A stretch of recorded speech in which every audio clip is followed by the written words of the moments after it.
According to Fox KTVB, the oceans now have an estimated 15 to 51 trillion pieces of plastic litter in them. Not 1 square mile of the ocean surface is free of plastic pollution. This is one insane fact talking about ocean pollution and littering. As well as ocean pollution and littering, today I'll be talking about the exact same topic on a global scale and how we can implement recycling into our lives. I'll be first looking at pollution in our oceans, and then I'll be looking at air pollution, and I'll be tying them together and seeing how they work with each other against our environment and how recycling is our only option. According to conservation.org, we dump 8 million metric tons of plastic litter into our ocean each year.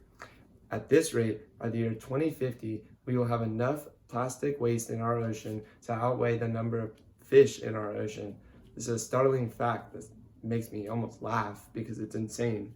There's a whopping 79% of plastic that gets sent to landfills or oceans, which leaves about 21% for alternate methods. This includes recycling within a list of with a number of alternate methods. There's a surplus of large bags found in the ocean, as well as caps and bottles, which we can see a list of right to the right of me right here. With plastic bags having 14.1% of the dominant ocean garbage, plastic bottles having 11.9%, and food containers at 9.4%. You can see the rest of the list as a reference.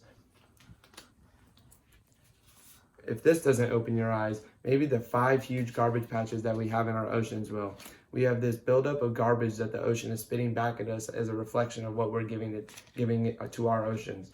The one in the Pacific Ocean has 1.8 million tons of plastic litter and continues to grow daily.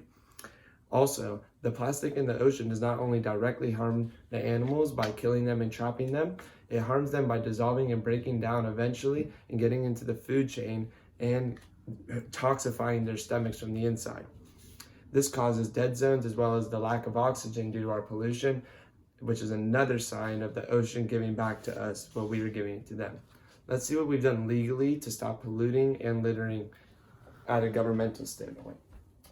Our global production seems to exponentially grow because our population continues to grow and our consumer rates continue to grow as well.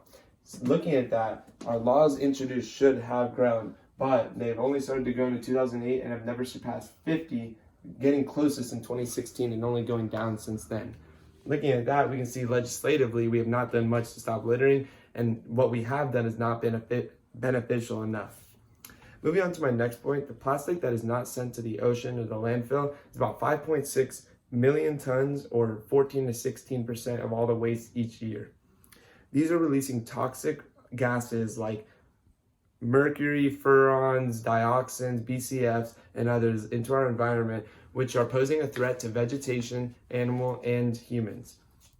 Moving on, this proves that the incinerating and burning of plastic is not an efficient way to get rid of it, as well as pouring into our ocean, and we have to look into other ways of getting rid of our plastic. Seeing how I've touched on the 91% of ways that we get rid of our plastic, I think I should shine a light on the good and positive 9% of recycling. With 9% of global plastic actually being recycled, the stagnant fight to increase recycling rates still continues. The most common things we find ourselves throwing away that are actually recyclable are cigarette butts, plastic bottles, newspapers, and straws, with a long list of similar items. Telling people how to recycle is easy, but it is not easy to know what to recycle. Using Waste Management official lists as a reference, we can see that they've given us a list of what to recycle and what not to recycle, just to educate others and make it as an easy, accessible list. Using this list as a reference, I can name a number of implementations of how you can use my speech to help yourself and others. First, educating others. Using one statistic or fact from my speech today, you can help educate others and bring light to their lives about how pollution and littering is doing damage at a single person rate. And on the second note, you can use what I've told you in the speech to help your own life and take that water bottle out of the trash and put it in the recycling. Save your water bottles, save your cans, go get the extra 3-4 cents. And even though the money may not be worth it, the environment change is. I hope what I've shown to you today is detrimental enough to make a change in your life, and I want you to go out and make that change. go out and start to recycle more, and go out and teach people, inform people, show them this video, and show them the statistics. Have a great day.